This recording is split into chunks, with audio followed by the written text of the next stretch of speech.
महाराष्ट्राचे कुलदैवत छत्रपती शिवाजी महाराज, क्रांतिबा ज्योतिबा फुले, सावित्रीबाई फुले, राजर्षी शाहू महाराज आणि भारताच्या संविधानाचे शिल्पकार डॉक्टर बाबासाहेब आंबेडकर, लोकशाहीर अण्णाभाऊ साठे यांना विनम्र अभिवादन करून मी आजच्या विषयाच्या अनुषंगाने आपल्याशी चर्चा करणार आहे। पहिल्यांदा आपल्या सर्वांनाच प्रजासत्ताक दिनाच्या हार्दिक शुभेच्छा। त्याचप्रमाणे ज्यांच्यामुळे आपल्याशी संवाद करण्याची संधी मला मिळत आहे ती बहुजन संघटकची टीम, माननीय सर्वजित बनसोडे साहेब, राहुलजी खांडेकर, सौरभ गाणर, हर्ष थूल आणि या कार्यक्रमासाठी जॉईन झालेले सर्व बंधू आणि भगिनी। आज भारतीय गणतंत्र दिवस आणि या गणतंत्र दिवसाच्या निमित्ताने भारतीय संविधानात डॉक्टर बाबासाहेब आंबेडकर यांचे योगदान आणि भारतीय संविधानाचे भवितव्य या विषयाच्या अनुषंगाने मी आपल्याशी चर्चा करणार आहे। बुधवार दिनांक 15 ऑगस्ट 1947 रोजी भारत स्वतंत्र झाला आणि म्हणून हा दिवस आपण स्वतंत्र दिन म्हणून साजरा करतो। 26 नोव्हेंबर 1949 रोजी भारताचं संविधान तयार झालं आणि म्हणून हा दिवस आपण संविधान दिन म्हणून साजरा करतो। आणि ज्या दिवशी हे संविधान अस्तित्वात आलं म्हणजे 26 जानेवारी 1950 हा दिवस आपण प्रजासत्ताक दिन म्हणून आपण साजरा करतो। या प्रजासत्ताक दिनाच्या निमित्ताने बोलत असताना पहिल्यांदा एक गोष्ट मी आपल्याला स्पष्ट करू इच्छितो की आपल्या देशाचं हे संविधान 26 नोव्हेंबर 1949 रोजी तयार झालं आणि हे संविधान जे आहे हे संविधान 26 जानेवारी 1950 मध्ये अस्तित्वात आलं। तर आपल्याला एक प्रश्न निर्माण झाला पाहिजे की 26 नोव्हेंबरला हे संविधान तयार झालं, 26 नोव्हेंबर 1949ला, आणि ते 26 जानेवारीपर्यंत यांना का वाट पाहावी लागली किंवा 26 जानेवारी 1950ला ते का अंमलात आणलं? मित्रहो, त्यामागे एक पार्श्वभूमी आहे।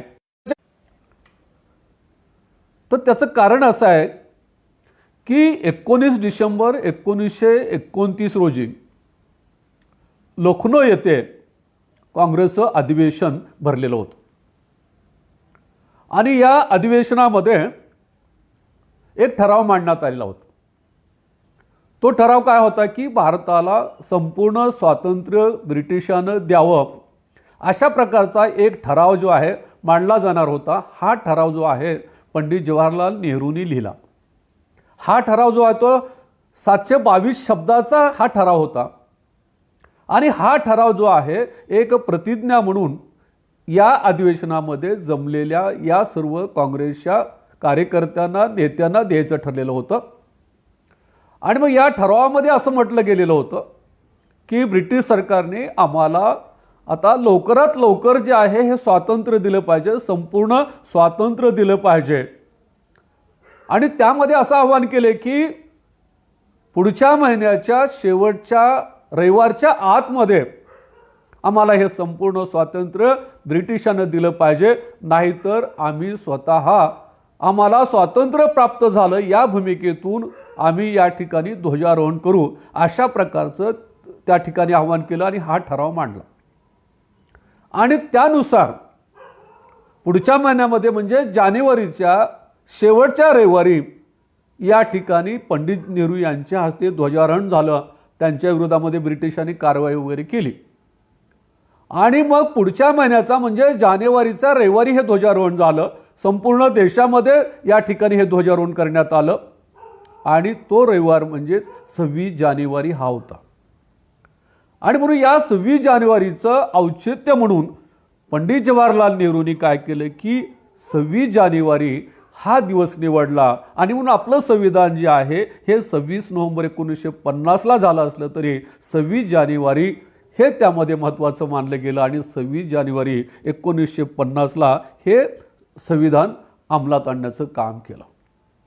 आणि म्हणून 15 ऑगस्ट ते 1950 म्हणजे 26 जानेवारी 1950 पर्यंत ध्वजारोहण झालं, परंतु त्या ठिकाणी कुठल्याही प्रकारचं राष्ट्रगीत न म्हणता हे संविधान या ठिकाणी करण्यात आलं. ही त्याच्या मागची पार्श्वभूमी आहे. दुसरी गोष्ट अशी की सर्वसाधारणपणे 1927च्या अगोदरपासूनच या ठिकाणी स्वतंत्र किंवा संपूर्ण अशा प्रकारचं स्वातंत्र्य मिळण्याच्या संबंधीची मागणी सातत्याने वाढत होती. आणि म्हणून ही वाढती मागणी लक्षात घेऊन लॉर्ड बर्कन यांनी 1927मध्ये त्यांना आपल्या भारतीयांना असे आवाहन केलं किंवा राजकर्त्यांना असं आवाहन केलं की तुम्ही तुमच्या देशाचं संविधान तयार करा, आम्ही तुम्हाला संपूर्ण स्वातंत्र्य देतो, परंतु तुम्हाला संविधान बनवणं हे आवश्यक आहे. आणि त्याच्यानंतर मग काँग्रेसची जी पुढारी मंडळी जी आहे हे संविधान निर्मिती करण्याच्या संदर्भामध्ये चर्चा करू लागली. आणि त्याच्यानंतर जे संविधान निर्माण झालेलं आहे ते बाबासाहेबांनी बनवलेलं संविधान लगेच आलेलं नाही, हे आपण लक्षात घेतलं पाहिजे. तर त्या काळामध्ये पहिल्यांदा असा विचार करण्यात आला की या ठिकाणी हे संविधान बनवण्याचं काम कोण चांगल्या पद्धतीने करू शकतं. आणि मग त्या सर्वांच्या समोर पंडित जवाहरलाल नेहरूंचे वडील मोतीलाल नेहरू हे उभा होते की त्या काळामध्ये पंडित नेहरू हे कायदे पंडित म्हणून ओळखले जात असायचे. आणि मग पहिलं संविधान हातामध्ये घेण्याचं काम जे आहे हे मोतीलाल नेहरू यांनी केलं. त्यांनी संविधानाचं स्ट्रक्चर तयार केलं आणि मग हे संविधान ज्या वेळेला चर्चेला आलं त्यावेळेला त्याच्यामध्ये अनेक अशा त्रुटी होत्या, त्यामुळे हे संविधान नाकारण्यात आलं. आता दुसरा प्रयत्न म्हणून काय झाला की 1930 मध्ये एक सप्रू समिती नेमण्यात आली आणि या सप्रू समितीने एक संविधान तयार केलं. गोलमेज परिषदेमधले काही सदस्य जे त्याच्यामध्ये होते या सदस्यांची ही समिती होती आणि या समितीने एक संविधान तयार केलं. ते संविधान देखील नाकारण्यात आलं. आणि मग त्यानंतर मग सर्वांनी अशी विनंती केली की महात्मा गांधींनीच या देशाचं संविधान लिहावं. आणि मग महात्मा गांधींनी देखील काही मुद्द्यांच्या आधारावर संविधानाची निर्मिती केली, संविधानाचं स्ट्रक्चर तयार करण्यात आलं. त्यामध्ये त्यांनी प्रामुख्याने गायी असला पाहिजे, त्यांनी ग्रामीण भागावर भर दिलेला होता. अशा प्रकारचं संविधान त्यांच्या हस्ते देखील तयार करण्यात आलं, परंतु हे संविधान देखील त्रुटीच्यामुळे नाकारण्यात आलं. हे 3 प्रकारचे संविधान अगोदर या ठिकाणी स्ट्रक्चर स्वरूपामध्ये संरचना स्वरूपामध्ये आले आणि हे तिन्ही नाकारण्यात आले. त्यावेळेला नेहरूंच्या समोर प्रश्न निर्माण झाला की आता काय करायचं. परंतु त्यावेळेला नेहरूंच्या समोर, गांधींच्या समोर, काँग्रेसच्या समोर डॉक्टर बाबासाहेब आंबेडकर नव्हते, हेही आपण लक्षात घेतलं पाहिजे. कारण जाणीवपूर्वक डॉक्टर बाबासाहेब आंबेडकरांकडे दुर्लक्ष करण्याचं काम देखील त्या काळामध्ये झालेलं आहे. आणि मग नेहरूंनी काय केलं की अमेरिकेचे सर मॅक आयव्हर नावाचे ग्रस्त होते. हे सर मॅक आयव्हर जे आहेत हे संविधान बनवून देण्याचं काम करत असत. अनेक देशाचे संविधान त्यांनी तयार करून दिलेले होते आणि म्हणून पंडित नेहरूंनी जे आहे हे त्यावेळेला सर मॅक आयव्हरना पत्रव्यवहार केला आणि या पत्रव्यवहारामध्ये थोडीशी जाणीव जी आहे ही नेहरूंना झाली. त्या पत्रव्यवहारामध्ये सर मॅक आयव्हरनी संविधान बनवून देण्याचं कबूल केलं, पण ते म्हणाले की तुमच्या भारतामध्ये देखील काही लोक अत्यंत हुशार आहेत, त्यांच्याशी तुम्ही या ठिकाणी चर्चा करा. त्याचपणे सर जॉन मॅकआयव्हरनी डॉक्टर बाबासाहेब आंबेडकरांचा अप्रत्यक्ष उल्लेख केलेला असावा अशा प्रकारची कल्पना ठेवली. म्हणजे मोतीलाल नेहरू संविधान करीत असतापासून ते मॅकआयव्हरना पत्र लिहिण्यापर्यंत काँग्रेसने किंवा नेहरूने किंवा गांधींनी बाबासाहेबांना दूरच ठेवलेलं होतं. याचं कारण असं होतं की काँग्रेस जे आहेत हे डॉक्टर बाबासाहेब आंबेडकरांना एक प्रकारे राष्ट्रविरोधी मानत होते. का मानत होते तर डॉक्टर बाबासाहेब आंबेडकर जे आहेत हे नेहरूंना जुमानत नाहीत, महात्मा गांधींना जुमानत नाहीत, काँग्रेसला जुमानत नाहीत, म्हणून बाबासाहेबांना जाणीवपूर्वक अलग ठेवण्याचं काम या ठिकाणी केलं. आणि यामध्ये सरदार पटेलांनी तर उघडपणे भूमिका बाबासाहेबांच्या विरोधामध्ये घेतली.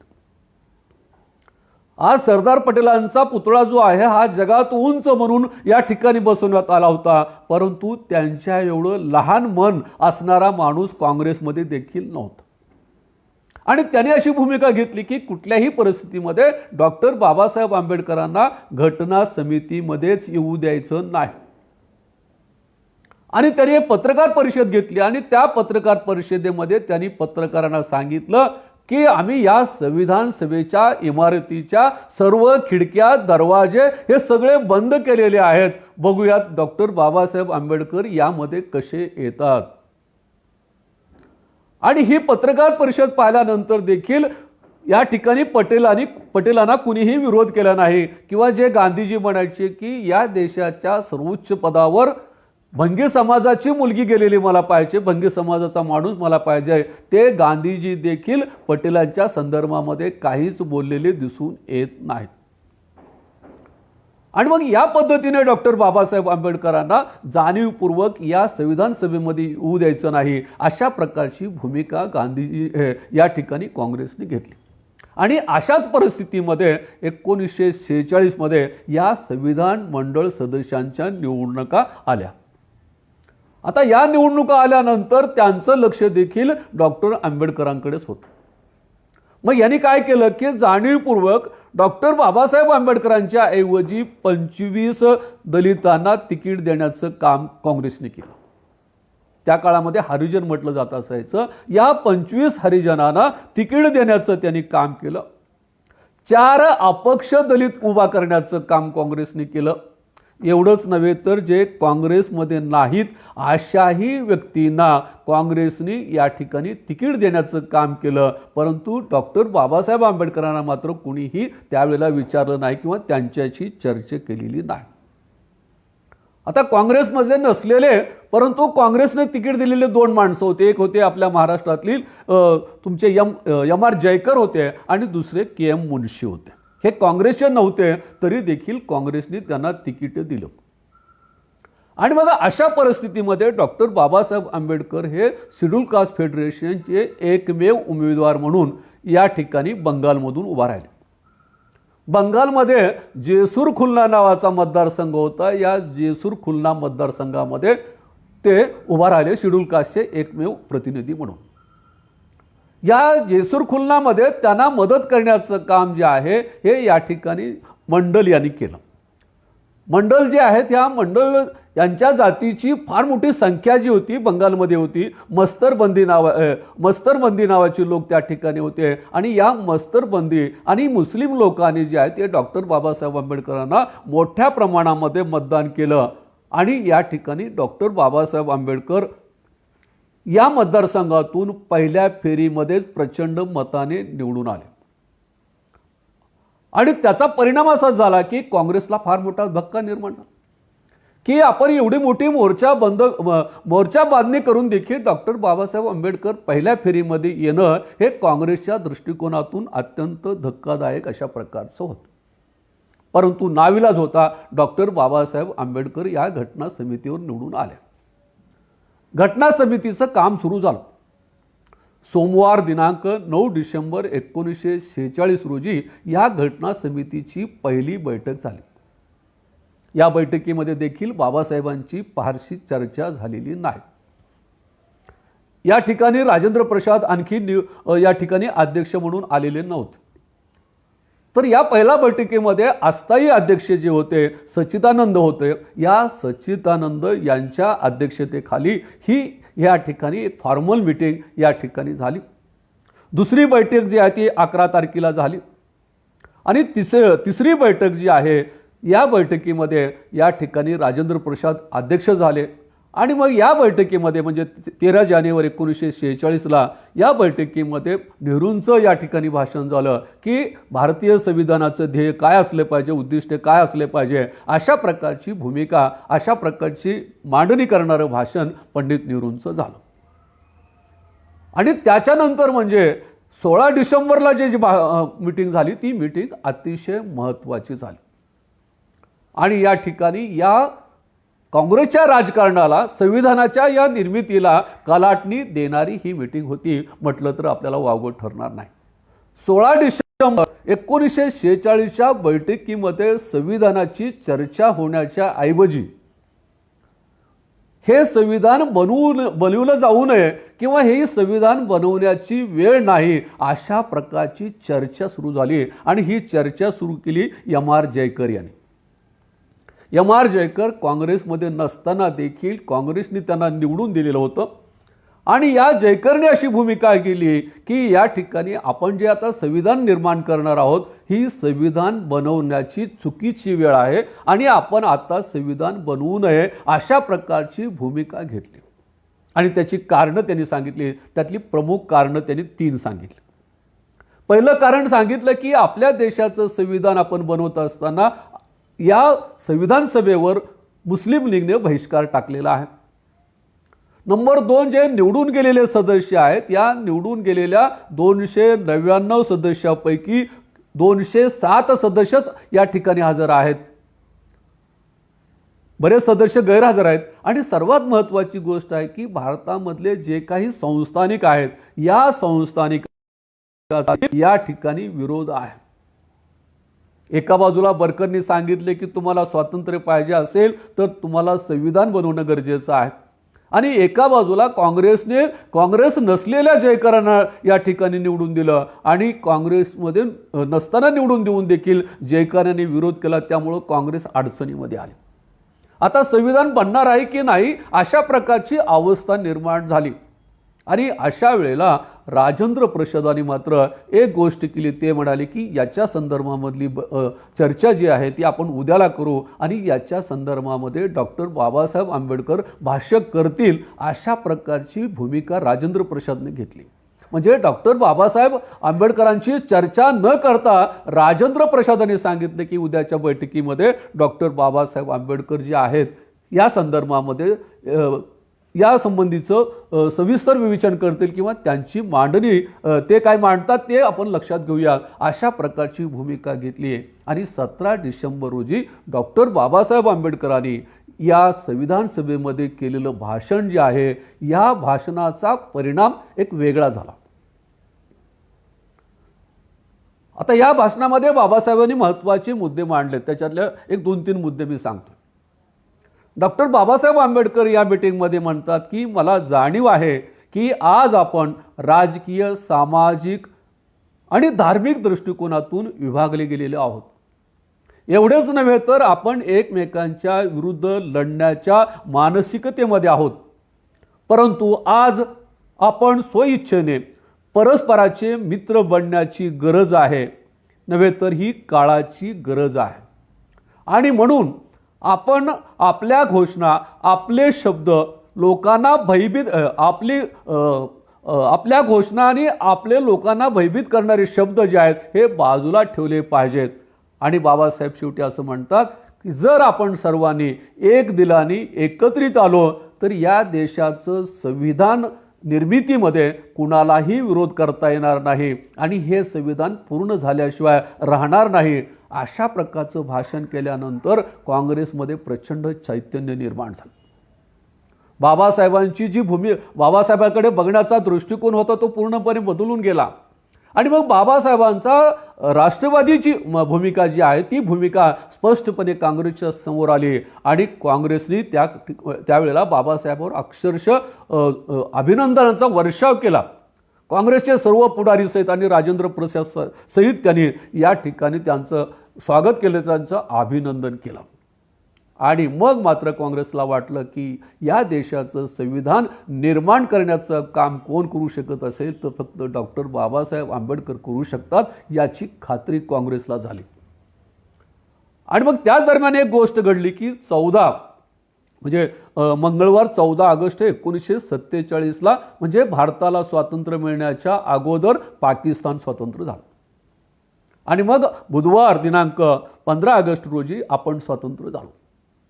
आता 14 ऑगस्टला हे स्वतंत्र झाल्यामुळं काय झालं की बाबासाहेब आंबेडकर ज्या मतदारसंघातून निवडून आलेले होते तो मतदार जो आहे तो पाकिस्तानमध्ये गेला.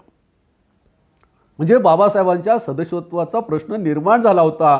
परंतु आता काँग्रेसने असं ठरवलं की आता बाबासाहेबांशिवाय आपल्याला संविधान निर्माण करणं अशक्य आहे. आणि म्हणून त्यांनी काय केलं की यावेळी जयकरांनी निषेध म्हणून राजीनामा दिलेला होता. त्या राजीनामा दिलेल्या जागी बाबासाहेबांना उमेदवारी देण्यात आली म्हणजे त्यांना देणं भाग पडलं. आणि मग एवढंच नाही तर त्यावेळेच्या राजेंद्र प्रसाद राष्ट्रपतींनी आपल्याकडे बाळासाहेब खेर होते मुख्यमंत्री त्यावेळेला, त्यांना देखील प्रधानमंत्री म्हटलं जातं. त्यांनी पत्र लिहून कळवलं की आपल्या देशाच्या संविधान निर्मितीसाठी डॉक्टर बाबासाहेब आंबेडकरांचं निवडून येणं जे आहे हे गरजेचं आहे आणि मग कुठल्याही परिस्थितीमध्ये ते निवडून आले पाहिजेत, अशा पद्धतीचं पत्र लिहिलं. आणि अपेक्षेप्रमाणे डॉक्टर बाबासाहेब आंबेडकर मुंबईमधून निवडून आले. आणि 22 जुलै 1947 रोजी ते रीतसर घटना समितीवर गेले. 15 ऑगस्टला ते कायदेमंत्री झाले. 24 ऑगस्टला ते मसुदा समितीचे अध्यक्ष झाले.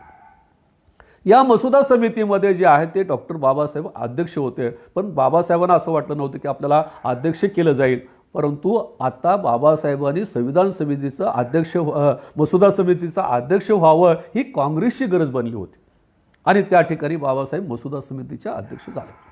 याच्यामध्ये 6 सदस्य होते. कृष्णास्वामी आयर होते, सय्यद सादुल्ला होते, के मुन्शी होते, बी.पी. मित्तल, डी.पी. खेत ही मंडळी होती. आणि बाबासाहेब त्या समितीचे अध्यक्ष होते. आता बऱ्याच वेळेला काय झालेलं की या 7-8 लोकांची चर्चा फारशी झालेली आहे किंवा प्रमुख लोकांची चर्चा झालेली आहे. परंतु त्यावेळेला बाबासाहेबांनी काही महिलांकडून देखील अतिशय महत्त्वाची भूमिका करून घेतलेली होती. या संविधान सभेमध्ये 15 महिला होत्या आणि त्या 15 महिलांमध्ये 2 महत्त्वाच्या महिला होत्या. एक बेगम रसूल म्हणून होत्या ज्या उत्तर प्रदेशामधून निवडून आलेल्या होत्या.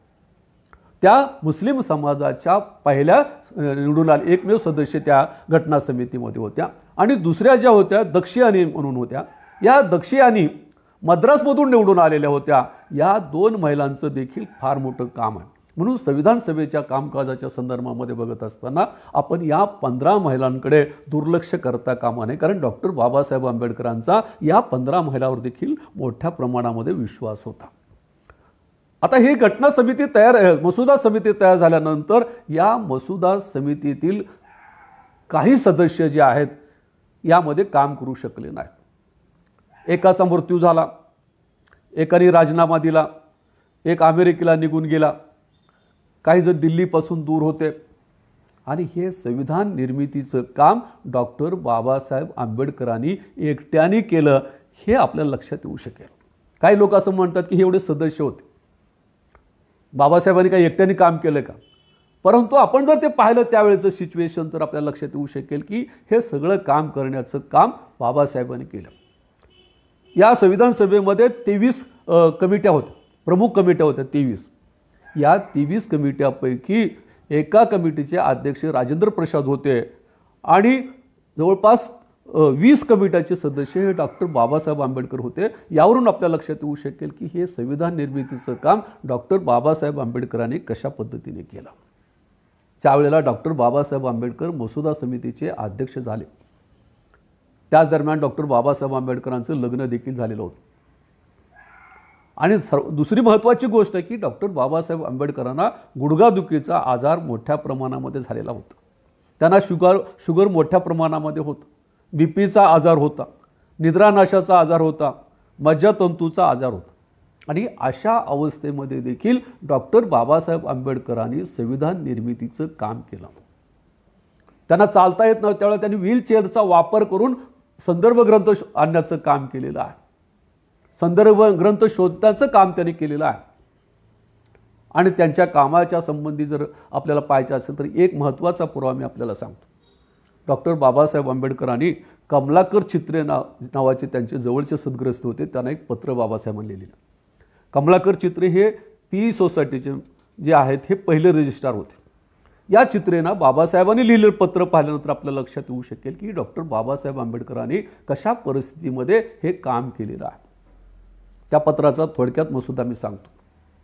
त्या पत्रामध्ये डॉक्टर बाबासाहेब आंबेडकर चित्रेना लिहिताना असं म्हणतात की चित्रे, गेल्या 15 दिवसात मी 1 मिनिट देखील झोपलेलो नाही. रात्र झाली की मला अक्षरशः भीती वाटते, कारण ऐन मध्यरात्री माझ्या मज्जातंतूचा आजार सुरू होतो. तो आजार ऑलोपॅथी किंवा आयुर्वेदिक कशानेही कमी होत नाही. त्यामुळं अतिशय वेदना होतात, परंतु मला देशहितासाठी हे सर्व सहन करायला शिकले पाहिजे, अशा पद्धतीचं पत्र बाबासाहेबांनी लिहिलं. यावरून लक्षात येऊ शकेल की बाबासाहेबांनी हे संविधान कुठल्या परिस्थितीमध्ये किंवा त्यांची प्रकृती कशी असताना लिहिलेली आहे. आणि म्हणून मला असं वाटतं की बऱ्याच वेळेला बाबासाहेबांनी हे संविधान सभेचं काम केलं नसतं किंवा हिंदू कोड बिल जर या ठिकाणी तयार केलं नसतं, बाबासाहेब आणखी काही वर्ष सहजपणे जगू शकले असते. परंतु डॉक्टर बाबासाहेब आंबेडकरांनी आपल्या जीवनापेक्षा या देशातल्या तळागाळ्या माणसाला न्याय देणं हे महत्त्वाचं मानलं गेलं आणि त्यामुळे त्यांनी संविधानाचं काम या ठिकाणी केलं. या संविधान सभेच्या 11 सभा आणि 165 जवळपास बैठका झाल्या आणि मग असं म्हणलं जातं की 2 वर्ष 11 महिने आणि 17 दिवसामध्ये हे संविधान तयार झालं. आता हे संविधान तयार झाल्यानंतर देखील काही लोकांनी टीका केली की हे या संविधानासाठी खूप वेळ लागला वगैरे. त्यावेळेला एक व्यंगचित्र देखील आलेलं होतं की बाबासाहेब वगैरे त्या कासवाच्या ह्याच्यामध्ये बसलेले आहेत आणि नेहरू मागे उभा आहेत, अशा प्रकारचं एक व्यंगचित्र देखील आलेलं होतं. आणि मग त्याची तुलना काय केली जात होती की जे संविधान लवकर तयार झालेले आहेत त्या संविधानाचं उदाहरण दिलं जात असायचं. त्याच्यामध्ये प्रामुख्याने इंग्लंडचं, कॅनडाचं, दक्षिण आफ्रिकेचं उदाहरण दिलं जात होतं की इंग्लंडची घटना जी आहे ती 4 महिन्यामध्ये तयार झालेली आहे, कॅनडाची घटना जी आहे ती 2 वर्षामध्ये तयार झाली, दक्षिण आफ्रिकेची 1 वर्षामध्ये तयार झालेली आहे. असा पुरावा देऊन या ठिकाणी बाबासाहेबांनी लिहिलेले संविधान जे आहे ते उशीर आलेलं आहे अशी टीका केलेली होती. परंतु मित्र, आपण जर पाहिलं की इंग्लंडचं उदाहरण दिलं जातं की ही घटना जी आहे ही 4 महिन्यामध्ये तयार झालेली आहे, हे खरं आहे. परंतु त्या घटनेमध्ये कलम किती होते? केवळ 7 कलमाची ही घटना आहे. त्यानंतर कॅनडाची घटना जी आहे याच्यामध्ये केवळ 147 कलम आहेत. दक्षिण आफ्रिकेची घटना आहे त्याच्यामध्ये केवळ 153 कलम आहेत. परंतु भारताचं जे संविधान आहे याच्यामध्ये 12 अनुसूची आणि 395 कलम आहेत. आणि एवढी मोठी ही घटना या ठिकाणी त्यासाठी लागणारा वेळ जो होता तो वेळ जास्त झालेला नाही आहे, परंतु त्या ठिकाणी काही लोकांनी टीका करण्याचं काम या ठिकाणी केलेलं आहे. आणखी एक महत्त्वाचा मुद्दा मी या ठिकाणी सांगतो की जगामधल्या जे काही संविधान तयार झालेले आहेत हे संविधान तयार करीत असताना या संविधानाच्या अनुषंगाने एक देखील सूचना कोणत्याही देशातील लोकांनी केलेली नाही. मग इंग्लंड असेल, कॅनडा असेल, दक्षिण आफ्रिका असेल, या ठिकाणी एकही सूचना म्हणजे या मसुदा समितीकडे आलेली नाही. परंतु भारतीय संविधान बनवत असताना आपण पाहतो की डॉक्टर बाबासाहेब आंबेडकर आणि त्यांची ही समिती काम करत असताना 7635 सूचना या ठिकाणी आलेल्या आहेत आणि त्यापैकी जवळपास 2473 सूचना ज्या आहेत याच्यावर साधक बाधक चर्चा आणि या ठिकाणी त्यांच्या मताला अनुकूल अशा प्रकारची किंवा त्यांच्या मतं जी आहेत ती चुकीची असेल ती चुकीची आहेत हे सांगण्यापर्यंतचं काम या ठिकाणी केलेलं आहे. आणि म्हणून या संविधानासाठी वेळ जरी लागला असला तरी खऱ्या अर्थाने जे शिकवलं जातं 2 वर्ष 11 महिने 17 दिवस, मला असं वाटतं की ते देखील चुकीचं आहे. कारण हे दिवस कुठून पकडलेले आहेत? सच्चिदानंदाची जी पहिली मीटिंग झालेली आहे त्या मीटिंगपासून हे कालावधी ठरण्यात आलेला आहे. पण मला असं वाटतं की आपण जर प्रत्यक्ष संविधान सभेचं काम बघितलं तर इतका वेळ गेलेला नाही. तर ते पाहिल्यानंतर आपल्या लक्षात येऊ शकेल की प्रत्यक्ष काम जे केलेलं आहे ते कामाचे दिवस जे आहेत हे केवळ 141 दिवस झालेले आहेत. म्हणजे 141 दिवसामध्ये आपलं हे संविधान तयार झालेलं आहे. म्हणजे 4 महिने 20 दिवसामध्ये 12 अनुसूच्या आणि 395 कलमाचं हे संविधान तयार झालेलं आहे. आणि मग अशा पद्धतीनं हे संविधान जे आहे हे संविधान तयार झालं. हे संविधान तयार झाल्यानंतर त्याच्यावर चर्चा झाली, खुली चर्चा झाली. आता या चर्चेमध्ये 1-2 सदस्य या ठिकाणी सोडले तर त्या संविधानाच्या विरोधामध्ये कुणीही एक शब्द बोललेलं नाही. आता 2 जे होते त्यांनी देखील संविधानावर टीका केलेली नाही. तर त्यांनी सांगितलं की ते गांधीवादी होते. ते म्हणाले की या ठिकाणी ध्वज जो आहे हा भगवा असायला पाहिजे होता आणि राष्ट्रीय प्राणी म्हणून या ठिकाणी गाय ही स्वीकारायला पाहिजे होती. एवढी ॲडिशनल गोष्ट त्या ठिकाणी सांगितली. परंतु हे संविधान त्याच्यामध्ये ही त्रुटी आहे अशा प्रकारची कुणीही चर्चा केलेली नाही. यावरून हे संविधान किती दर्जेदार झालेलं होतं हे आपल्याला लक्षात येऊ शकेल. नेहरूने या संविधानाच्या संदर्भामध्ये बोलत असताना त्यांनी सांगितले की डॉक्टर बाबासाहेब आंबेडकर खऱ्या अर्थाने या घटनेचे शिल्पकार आहेत. बेंचूर नावाचे एक घटनातज्ञ होते, आंतरराष्ट्रीय कीर्तीचे होते. त्यांनी सांगितले की हे संविधान पाहिल्यानंतर मला असं लक्षात आलेलं की डॉक्टर बाबासाहेब आंबेडकरांनी या संविधानामध्ये विचार नाही तर आपला जीव ओतण्याचं काम केलेलं आहे. अशा प्रकारचं गौरव या संविधानाच्या संबंधी केला. ते त्या काळामध्ये वारकर नावाचा एक मोठा विचारवंत लेखक होता आणि त्या काळामध्ये त्यांनी काय केलं होतं की principle of social political theory नावाचे पुस्तक त्या काळामध्ये अतिशय प्रसिद्ध आंतरराष्ट्रीय कीर्तीवर झालेलं पुस्तक होतं. या पुस्तकाला हे पुस्तक जे आहे ते भारतीय संविधानाच्या प्रियांबलला अर्पण केलेलं आहे. त्यांनी आदर्श हे प्रियांबल मानलेलं आहे. न्यूयॉर्क टाइम्सने याच्यावर अग्रलेख लिहिलेला आहे आणि त्याचं टायटल होतं रिअल कॉन्स्टिट्यूशन.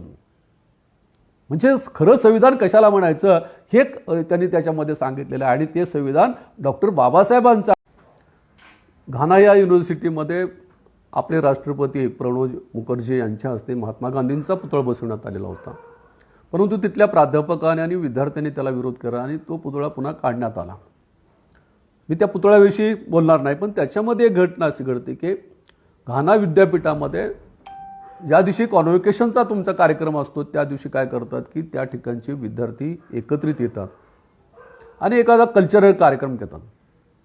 आणि त्या वर्षी एक कल्चरल कार्यक्रम त्या ठिकाणी करण्यात आला होता आणि त्या कार्यक्रमामध्ये एक नाटिका बसवण्यात आली होती आणि त्या नाटिकेचं नाव इक्वालिटी असं होतं. आता त्या इक्वालिटी नाटकामध्ये काय केलेलं होतं की एक असं पात्र होतं की एक मुलगा निग्रो मुलगा आहे, तो चर्चमध्ये जायला निघतो आणि चर्चमध्ये जात असताना त्याला लगेच अडवलं जातं आणि तिथला जो पोप होतो त्याला अडवतो आणि अडवल्यानंतर तो परत जातो. परत तो दुसऱ्या दिवशी त्या ठिकाणी येतो, परत त्याला अडवला जातो, तो परत जातो. आणि मग तिसऱ्या दिवशी काय केलेलं असतं की तिथे एक दुसरा मुलगा उभा असतो आणि तो मुलगा त्याच्याकडे जातोय की तू 2 दिवसापासून या ठिकाणी चर्चमध्ये जाण्याचा प्रयत्न करतोय, तुला चर्चमध्ये कुणाला भेटायचं आहे. त्यावेळेला तो असा मुलगा म्हणतो की मला या चर्चमध्ये कुणालाही भेटायचं नाही, येशू ख्रिस्ताला भेटायचं आहे का तुम्हाला? ते मला माहिती आहे तिथं मला येशू ख्रिस्ताला देखील भेटायचं नाही. मग कशासाठी चाललाय? तो सांगतो की मला या चर्चमध्ये इक्वालिटी पाहिजे. इक्वालिटी आहे का पाहिजे आहेत. आणि त्यावेळेला तो काय करतो की तो विद्यार्थी त्याला उत्तर देतो आणि त्या ठिकाणी ती नाटिका संपवते. तो उत्तर असं देतो की तुला या चर्चमध्येच नव्हे तर जगातल्या कोणत्याही चर्चमध्ये तुला इक्वालिटी पाहता येणार नाही. एवढंच नव्हे तर जगातल्या कुठल्याही मस्जिदीमध्ये तुला इक्वालिटी पाहता येणार नाही. जगातल्या कोणत्याही मंदिरामध्ये तुला इक्वालिटी पाहता येणार नाही, दिसणार नाही. तुला इक्वालिटी पाहायचंच असेल तर तुला भारतीय संविधानामध्ये बघावे लागेल. भारतीय संविधानामध्ये तुला ती इक्वालिटी मिळू शकेल. अशा प्रकारचं उत्तर तो देतो. यावरून आपल्या लक्षात येऊ शकतं की या ठिकाणी घरासारख्या लहानशा देशामध्ये देखील बाबासाहेबांच्या इक्वालिटीचं एवढं मोठं आकर्षण या ठिकाणी होतं. आणि अशा पद्धतीचं संविधान जे आहे हे आपल्या देशामध्ये अस्तित्वात आलं. आणि आज आपण पाहतो की आपल्याबरोबर पाकिस्तान स्वतंत्र झालं, पण पाकिस्तानची आणि आपली अवस्था पाहिल्यानंतर आपली जी प्रगती आहे त्याचं प्रमुख कारण म्हणजे आपल्या देशाचं संविधान आहे. परंतु हे संविधान निर्माण झाल्यानंतर हे संविधान त्याची पुनर्रचना करण्याची कल्पना या ठिकाणी सुरू झालेली आहे. अटल बिहारी वाजपेयी यांच्या काळामध्ये या घटनेचं पुनर्रचना करण्याची प्रोसेस करण्याचा प्रयत्न झाला, परंतु त्यावेळचे तत्कालीन राष्ट्रपतींनी तो प्रस्ताव परत पाठवला आणि त्यामुळे त्या ठिकाणी काही करता आलं नाही. आता ही पुनर्रचनेची मागणी करण्याच्या संबंधीची कारणं काय सांगितली झाली की डॉक्टर बाबासाहेब आंबेडकरांचं संविधान तयार होऊन अनेक वर्ष झालेली आहेत आणि त्यामुळं त्याची पुनर्रचना करणं गरजेचं आहे. परंतु मला असं वाटतं की त्यांची ही यामागची भूमिका जी आहे ती वेगळी आहे. कारण केवळ वर्ष झाली म्हणून या ठिकाणी पुनर्रचना या ठिकाणी करता येणार नाही. कारण आपण पाहतो की इंग्लंडचं संविधान तयार होऊन 233 वर्ष झालेली आहेत. कॅनडाचं संविधान 155 वर्ष पूर्ण झालेली आहेत. ऑस्ट्रेलियाच्या संविधानाला 122 वर्ष झालेली आहेत. दक्षिण आफ्रिकेच्या संविधानाला देखील जवळपास 13-14 वर्ष या ठिकाणी झालेली आहेत. परंतु त्या देशांनी संविधानाची पुनर्रचना करण्याचा प्रयत्न केलेला नाही.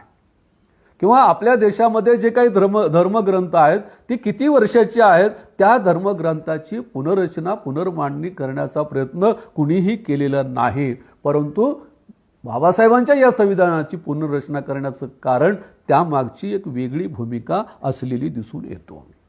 संविधान विरोधी मानसिकता जी आहे ही मानसिकता त्याच्या मागे असलेली दिसून येते. आणि मग आज तर आपण पाहतो की जाहीरपणे या संविधानाच्या विरोधामध्ये बोललं जातं.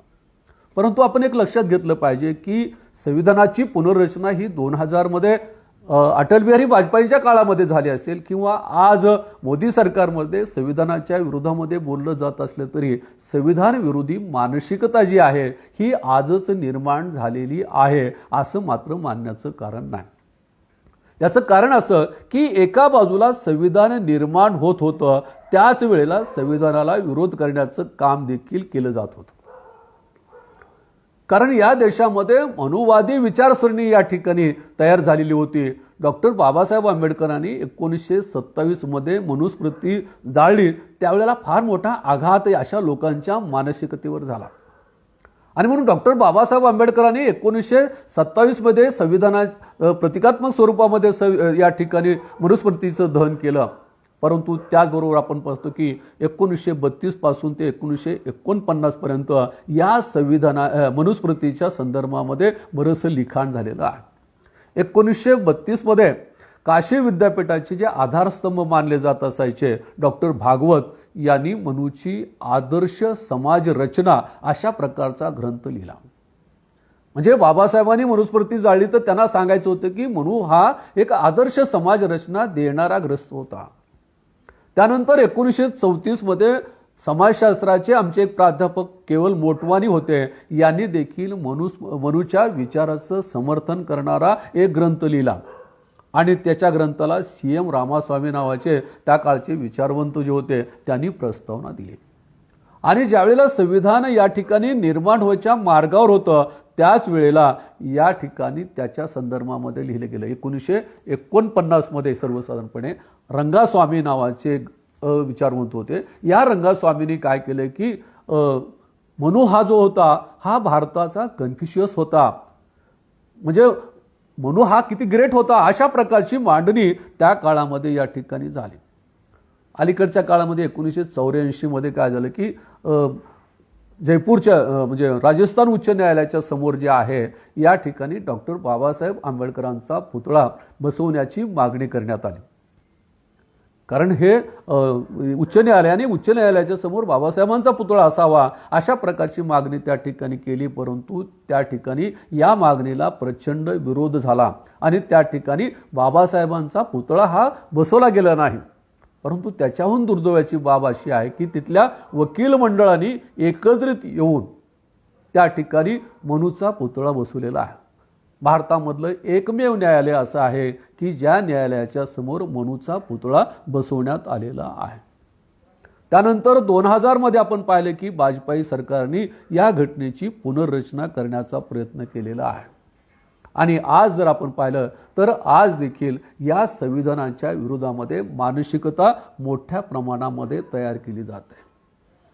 मराठा समाजाला सांगण्यात आलं की बाबा तुम्हाला आरक्षण मिळत नाही, ते कायद्यात बसत नाही म्हणून त्यांना सांगितलं जात नाही. त्याला सांगितलं जातं की तुम्हाला आरक्षण पाहिजे असेल तर हे संविधान बदलण्याची गरज आहे.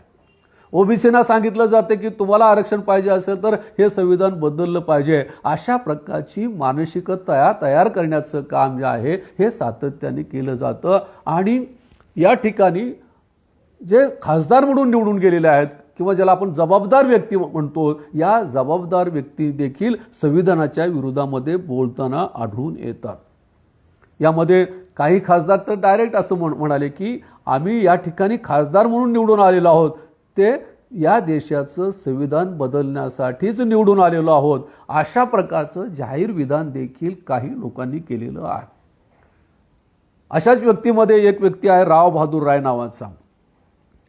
हा काही काळ जो आहे तो ह्याच्यामध्ये काम केलं, बीजेपीमध्ये काम केलं, विद्यार्थी संघटनेमध्ये काम केलेलं आहे. आणि त्यांनी सांगितलं की या ठिकाणी हे संविधान बाबासाहेबांनी लिहिलेलं आहे, हे मला अगोदर मान्यच नाही आहे. आणि दुसरी गोष्ट अशी की हे संविधान बदलणं गरजेचं आहे आणि ज्यावेळेला संविधान बदलण्याची वेळ येईल त्यावेळेला मी सर्वात पुढे असेन. अशा प्रकारची मुलाखत या सदग्रस्तांनी दिलेली आहे. 26/11/1916 मध्ये प्रवीण तोगडिया यांनी अलिबागमध्ये जाहीर भाषणामध्ये सांगितलं की आमचं स्वप्न काय आहे. आमचं स्वप्न आहे की हिंदू राष्ट्र बनवणे आणि हिंदू राष्ट्र जर बनवायचं असेल तर या ठिकाणी हे संविधान बदललं पाहिजे. संविधान बदलल्याशिवाय या ठिकाणी हिंदू राष्ट्र करता येणार नाही. अशा प्रकारची भूमिका प्रवीण तोगडिया यांनी या ठिकाणी घेतली. 6 फेब्रुवारी 2016ची घटना सांगतो की भारतातले इतिहास तज्ज्ञ जे आहे एकत्रित आले आणि या एकत्रित येऊन एक ठराव केला आणि तो ठराव शासनाला पाठवला आणि त्यामध्ये सांगितलं की मनुची दंडसंहिता जी आहे ही न्यायालयामध्ये अंमलात आली पाहिजे. अशा प्रकारची भूमिका देखील घेतली.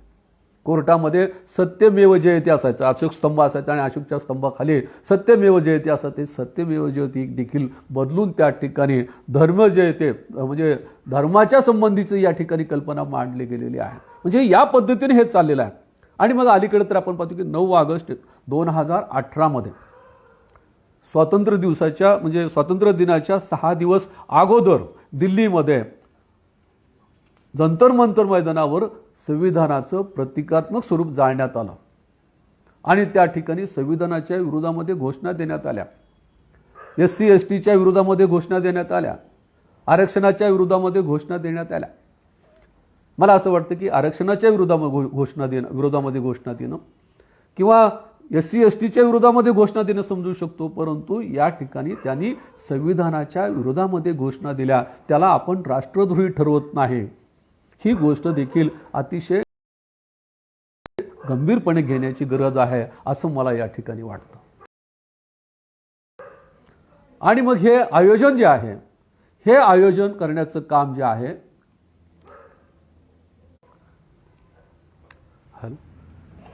आयोजन करण्याचं काम ज्या संघटनेने केले होते त्याच्यामध्ये 2 संघटना प्रामुख्याने होते. ब्राह्मण एकता मंच त्याचे प्रमुख असुतोष होते आणि आरक्षण विरोधी मंच जे आहे ते संजय शर्मा आणि श्रीनिवास पांडे होते. तर अशा पद्धतीचं काम या ठिकाणी झालं.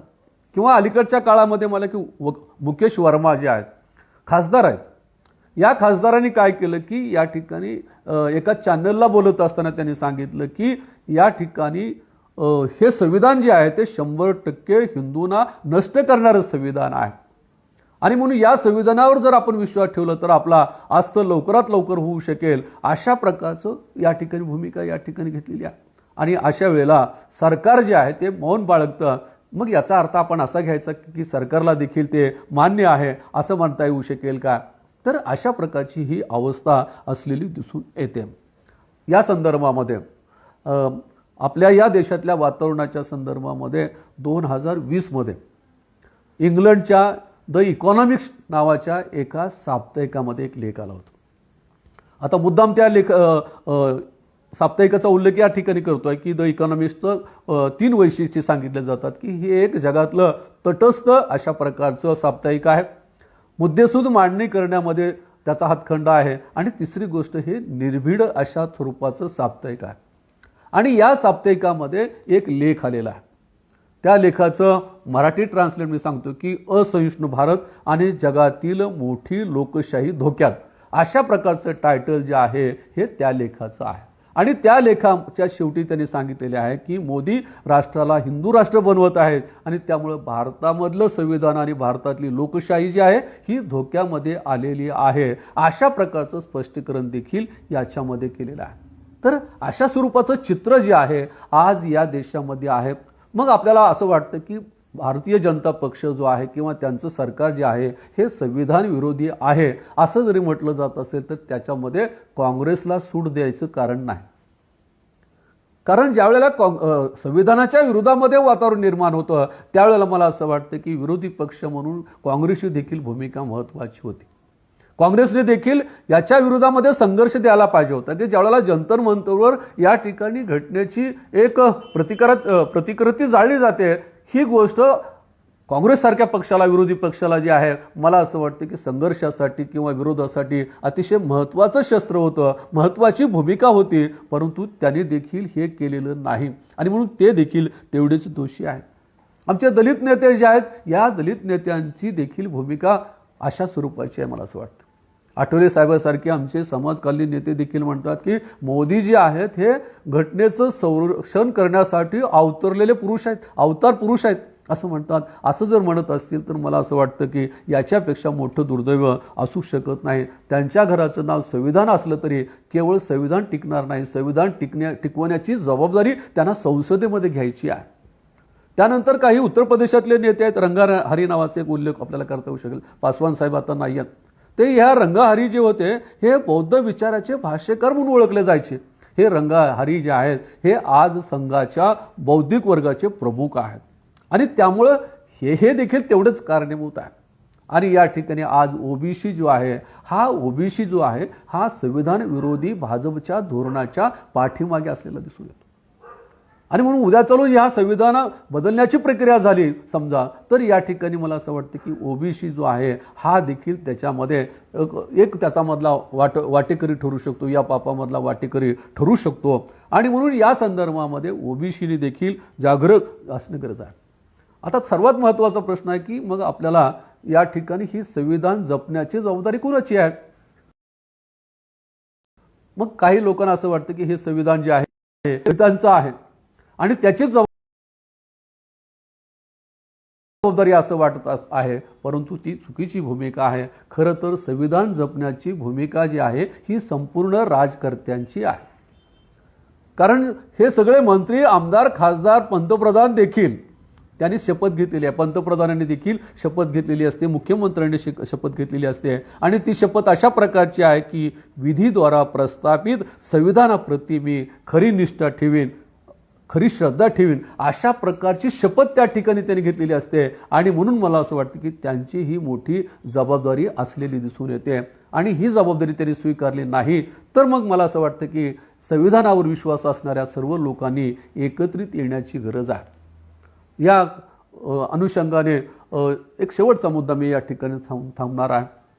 डॉक्टर बाबासाहेब आंबेडकर विद्वान होते, प्रचंड त्यांच्याकडे विद्वत्ता होती हे मान्य केलं जातं. परंतु बाबासाहेबांचा एक गुण जो आहे तो मला सातत्याने आवडलेला दिसून येतो की बाबासाहेबा एवढी दूरदृष्टी असणारा नेता मला असं वाटतं की भारतात सापडणं अशक्य आहे.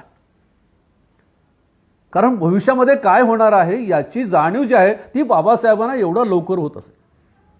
आणि ती जाणीव मला सांगतो की बाबासाहेबांचं 26 नोव्हेंबर 1949चं भाषण आहे. ज्यावेळेला संविधान अर्पण करत असताना बाबासाहेबांनी केलेलं भाषण जे आहे ते भाषण 2022 मध्ये लागू होतं हे आपल्या लक्षात येऊ शकेल.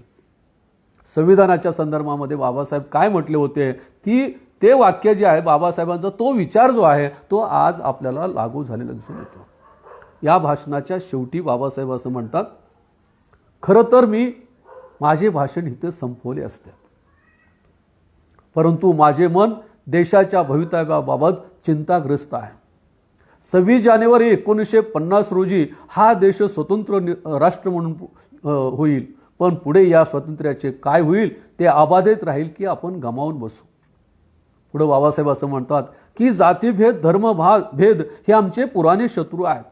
भविष्यात अशाच विचारधारेच्या पक्षाची भर पडणार आहे आणि अशा वेळी या देशातील तरुण सांप्रदायिकवादी पक्षाला प्रमाण मानतील की लोकशाहीला प्रमाण मानतील, यावर या देशाचे भवितव्य अवलंबून आहे. भविष्यात सांप्रदायिकवाद, धर्मवाद याला महत्त्व प्राप्त झाले तर या देशाचे स्वातंत्र्य, लोकशाही धोक्यात आल्याशिवाय राहणार नाही. यासाठी सर्वांनी सज्ज राहिले पाहिजे व आपल्या अंगात रक्ताचा शेवटचा थेंब असेपर्यंत आपल्या स्वातंत्र्याचे, लोकशाहीचे रक्षण केले पाहिजे असा निश्चय केला पाहिजे म्हणून बाबासाहेबांनी भाषण थांबवलेलं आहे.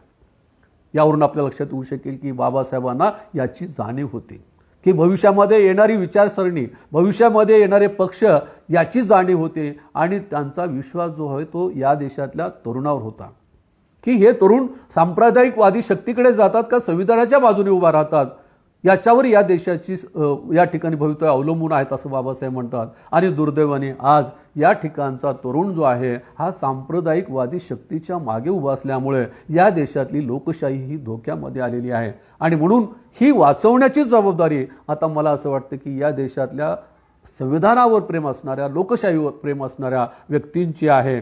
आणि म्हणून अशा व्यक्तींनी आपल्यातल्या धर्म, जाती, पक्ष हे सगळं बाजूला ठेवून केवळ या देशामध्ये ही लोकशाही जिवंत राहिली पाहिजे, हे संविधान राहिलं पाहिजे, याच्यासाठी एकत्रित येऊन काम करण्याची गरज आहे. तरच या ठिकाणी या देशाचं संविधान वाचू शकेल.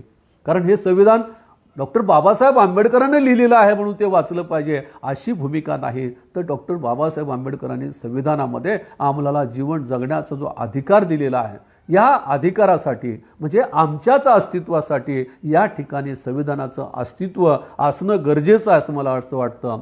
आणि या ठिकाणी या संविधानाच्या प्रजासत्ताक दिनाच्या निमित्ताने बहुजन संघटनेने जी व्याख्यानमाला या ठिकाणी सुरू केलेली आहे आणि त्या व्याख्यानमालेमध्ये दिलेला विषय मला असं वाटतं की अतिशय महत्त्वाचा या ठिकाणी विषय त्यांनी दिला. त्याबद्दल मी पुन्हा एकदा बहुजन संघटक टीमचे, विशेषतः आमचे राहुल कांडेकर यांचे मी मनपूर्वक आभार मानतो. आणि आपण देखील या जॉईन झालात आणि आपण देखील माझे विचार ऐकून घेतलात त्याबद्दल आपले आभार मानतो. परंतु त्याचबरोबर हा विचार मी मांडलेला आहे तो विचार मांडण्यासाठी म्हणून नाही, तर आपण संविधानाच्या संदर्भामध्ये जागृत व्हावं. एक नवीन मुवमेंट या ठिकाणी निर्माण होणं गरजेचं आहे की जे संविधान टिकवण्याच्या संदर्भामधली मुवमेंट असेल. या ठिकाणी पक्ष वगैरे हा भाग महत्त्वाचा न मानता सर्वांनी एकत्रित यावं.